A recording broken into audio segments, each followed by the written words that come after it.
Welcome to Our Girl Relationships. We talk about the problems people face in their day to day lives.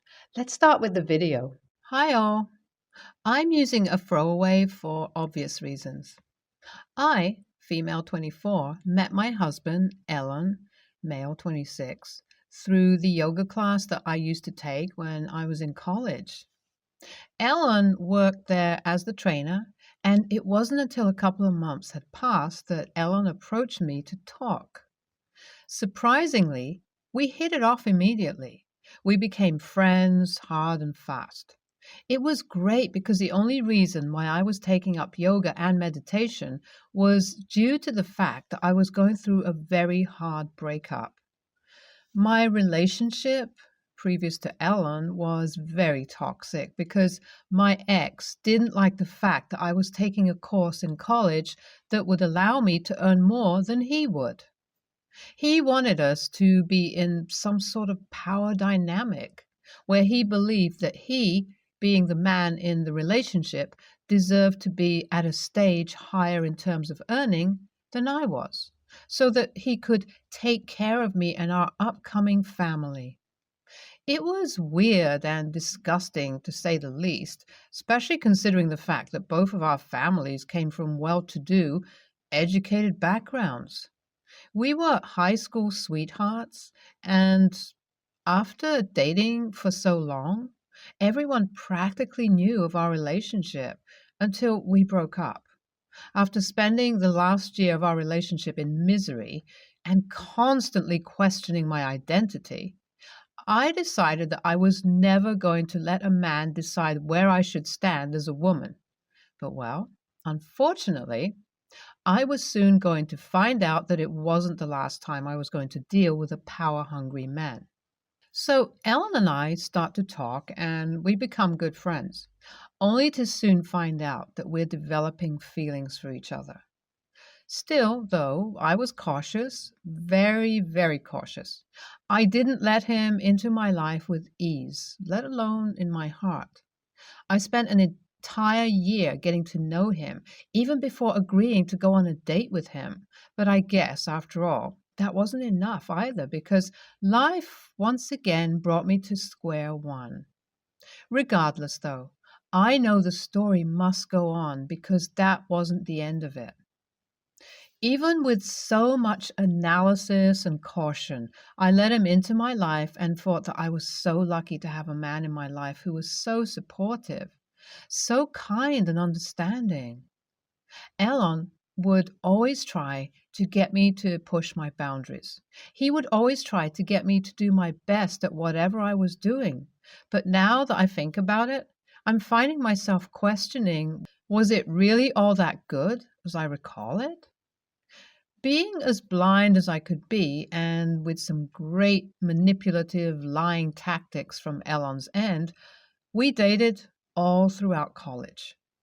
Elon was majoring in business, just as I was, in a different subfield, but even with that, he was going to earn more than I was, and honestly, I was happy because money never mattered to me. I never cared about how much I earned or my partner earned, as long as we would be able to afford a roof over our head and a meal on our table. It didn't matter to me. And by the way Elon made it seem, it wasn't all a big deal to him either. So I continued to fall for him hard and fast. He graduated college right after a year of us knowing each other and got a job with great pay, while I continued pursuing my studies and eventually graduated too, getting an amazing job right after. Ellen and I then got engaged soon after and eventually married. It all just sounded like a fairy tale until it didn't, because all of it was just a fairy tale wrapped underneath a terrible nightmare. Currently, Ellen and I have been engaged for 2 years and are married for one. What else would I want, right? A happy marriage, a good job, and everything. I too was the happiest I had ever been, and my happiness just increased 2 times when last month I received my third promotion within the span of 3 years that I had been working in this company. Needless to say, I was at the top of the world. I was not only going to earn great money, but also these promotions were going to shine like diamonds on my resume. The support I received from everyone around me just made my happiness 10 times more. I had everyone's support except Ellen. It was weird from the get go. The person who went above and beyond for me every time I achieved something, the man who threw parties every time I got the smallest raise, was surprisingly and eerily quiet this time around when he was supposed to be the happiest. I was soon going to find out why, though, because he was going to drop this bomb on me. Elon sat me down a few weeks after I received my promotion and told me that we will have to move cities because his company is forcing him to either get transferred or resign. I was heartbroken because both him and I knew my company didn't have options to have the same position in a different city. I was put in a very tough spot. It was depressing and heartbreaking, but I knew I had to make a decision. So I began asking for advice from everyone I possibly could, and the general consensus was that I should give up my promotion because I was eventually going to quit my job anyways for my master's. Now, that was true, but I was never 100% sure about it. But still, I got what everyone was saying. So I decided to make the move with Ellen. Although I was heartbroken, we started packing up our things and finding a new place to live in this new city. I was mentally preparing myself to make the move, but boy, what I found next felt like a godsend because now I feel like there's definitely going to be no moving. It all started when I was packing up things for the move like I do during the weekends. I was in Ellen's room when I saw his laptop open and running as he was outside watching a match. So I decided to shut it off, but was surprised to see that he was using Facebook, which he never did. So curiosity got the best of me, and I began lurking just to get the biggest shock of my life. I sat there reading a conversation with his old college friend who he claimed to not talk to anymore because he was toxic and a cheat. There, he was bragging about how he got a dumb bitch like me to give up on my promotion because he didn't want to live on my dime. It didn't make sense. I was feeling myself going blur out of shock and fear. I found myself feeling like the same old person that I was in college, feeling weak, tired, and just having this sense of identity crisis. I immediately shut down the laptop and have been thinking about the exchange ever since. Unsure, unable, and uncertain of what to do, I quite literally became numb ever since. Elon has noticed a change in my behavior, but I was able to chalk it all up to the stress that's caused due to the moving. I'm really not sure what to do here, so any advice would be much appreciated. AITA? I haven't confronted Ellen yet, but I have taken some steps to make sure that things don't go wrong by any chance when I do actually confront him. If a man with psychopathic tendencies like him can be with me for the money, and that too goes out of his way to lie wholeheartedly about his love for me, then he definitely can do things to turn the situation over onto me. So I decided to first take a look at his laptop, which he left at home, to see what else he has in it for me to see. And oh boy, did he have a bombshell after bombshell to drop on me. So basically, I opened his laptop. I found that he still had his Facebook unlocked, which was dumb AF, but well, it made things easier for me. So I'm not really complaining.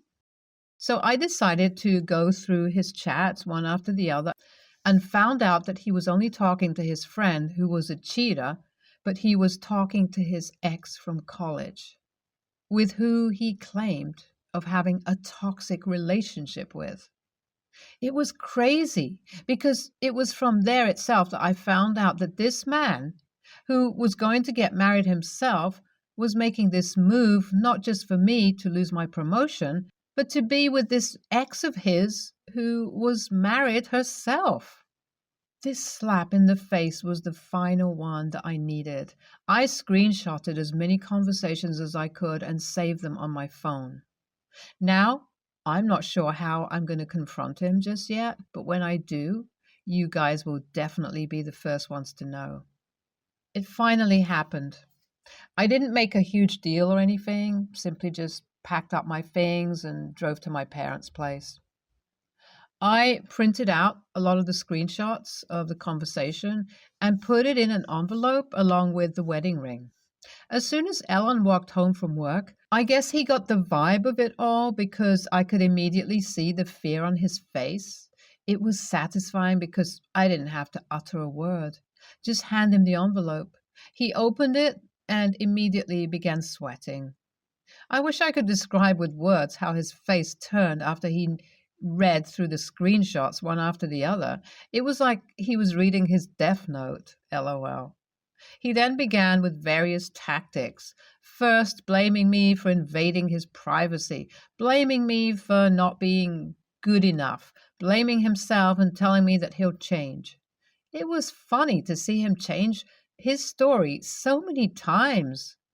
I gave him 30 minutes, and by the end of it, I was practically yawning because of how done I was with his BS.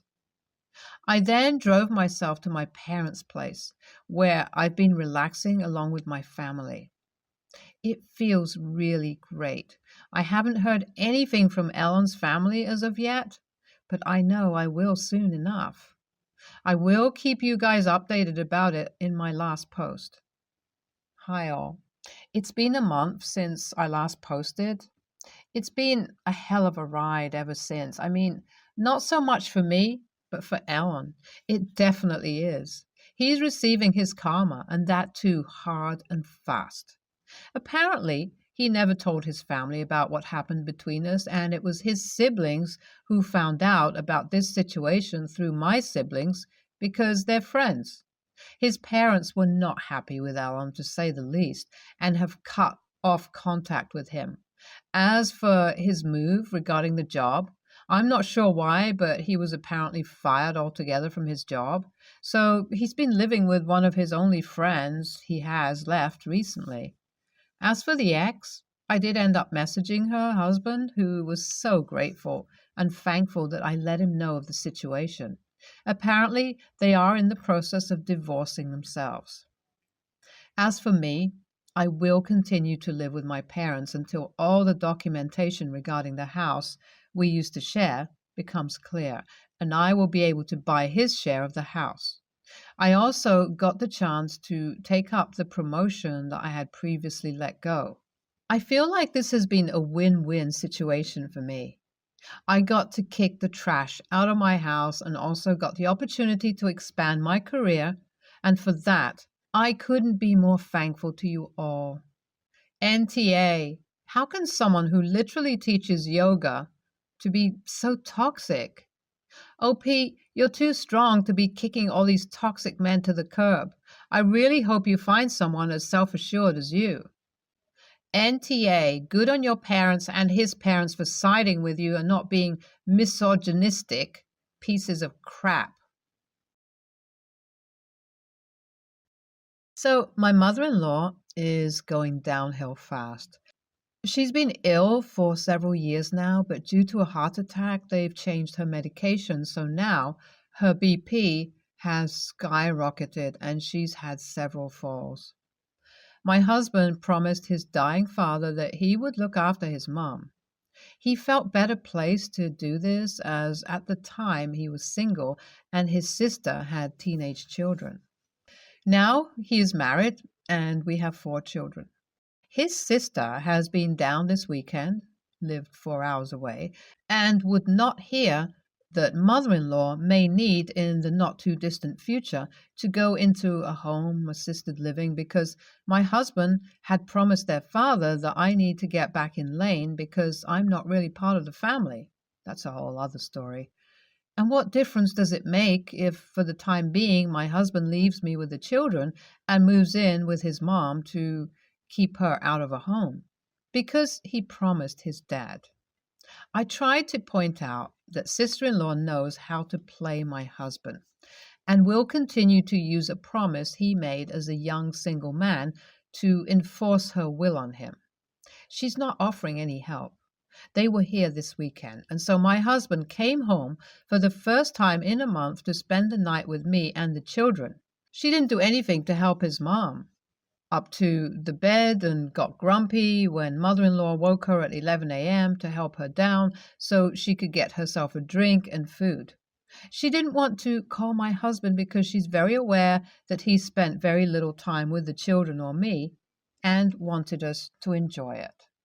She was considering moving into a home, but sister-in-law told her not to allow my husband's selfishness to force her to do something she doesn't want to do.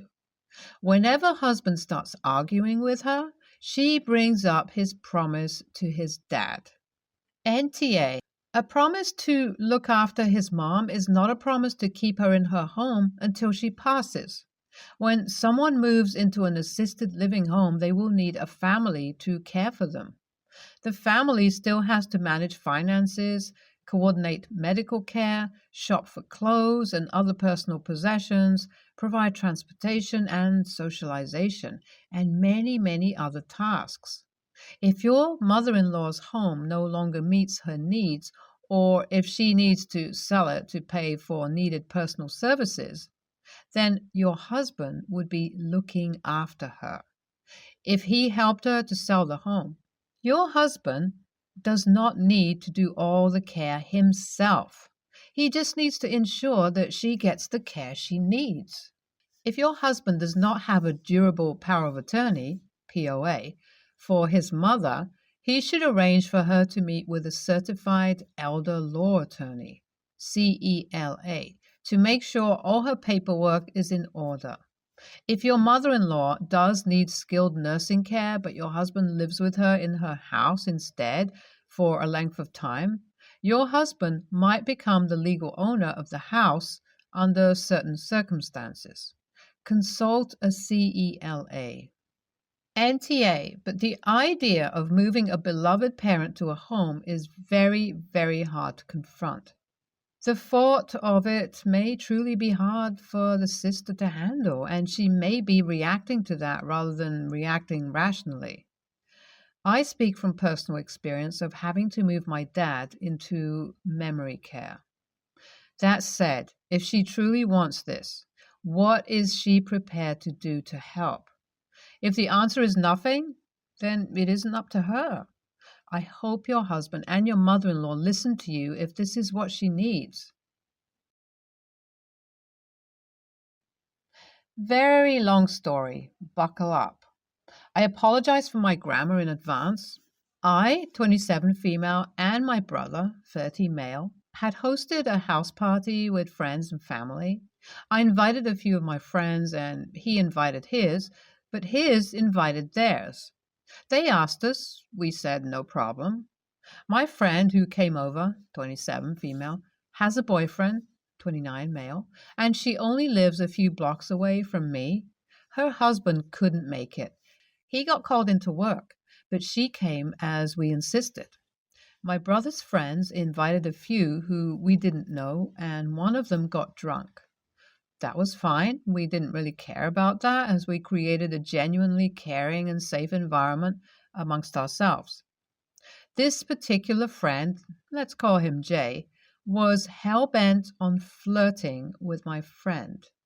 She found it funny and flattering at first, but later it became a bit frustrating. He became more persistent, even after she said she has a boyfriend. He wouldn't back down. Come nighttime, I could see my friend growing uncomfortable, even called her boyfriend and went away. I chatted with Jay and told him he needs to lay off. I don't want to cause a scene, but I will if I have to. He said fine, and he apologized to my friend who sat very close to me. We, the girls, kind of gathered around her. At 2 a.m., everyone was cleaning up, ready to go to bed. My friend was about to go home, as she said her home is near, but Jay jumped up and said he will walk her home. I then very angrily said, "No matter, I will walk her home," as he was drunk. He insisted. So we, together, walked her home and even waited until she lit the light up in her room. She was safe and sound.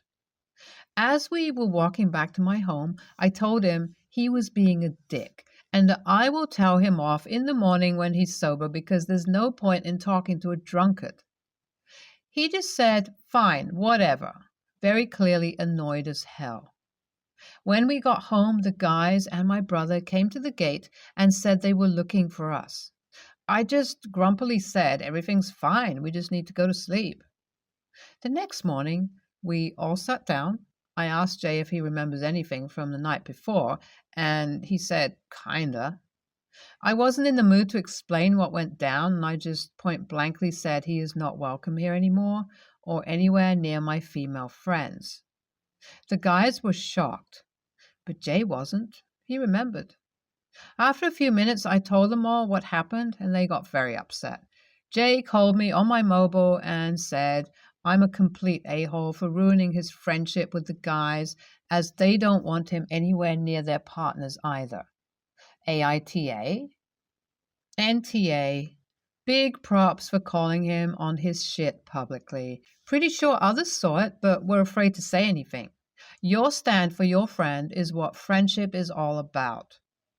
Big secondary props for everyone else that followed your lead. After hearing about Jay, fans decided to keep him at arm's distance from their loved ones. It's obvious from your story and being able to put two and two together that this wasn't Jay's first time doing this. However, because you put it out on the front street, it became easier for them to address. Good job to all of you. If Jay ever asks what can he do to fix things, tell him to get help and stop drinking to get sloshed.